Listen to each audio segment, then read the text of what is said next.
આજે છે રવિવાર અને આપણને રવિવાર હોય એટલે કંઈક નવું નવું ખાવાની ઈચ્છા થાય અને એમાંય મારો મનગમતો છે લોચો એટલે આજે મારી મમ્મી બનાવી રહી છે મારા માટે લોચો।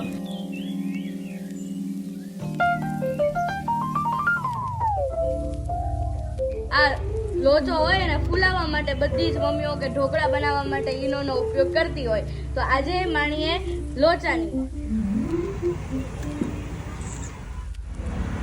જુઓ મિત્રો, સરસ મજાનો લોચો તૈયાર થઈ ગયો છે અને મારી મમ્મીને તો શ્રાવણ મહિનો છે એટલે મમ્મીને તો ઉપવાસ છે, પણ આજે પરિવારની ઈચ્છા હતી, મારી ઈચ્છા હતી એટલે મમ્મીએ સરસ મજાનો લોચો બનાવ્યો છે।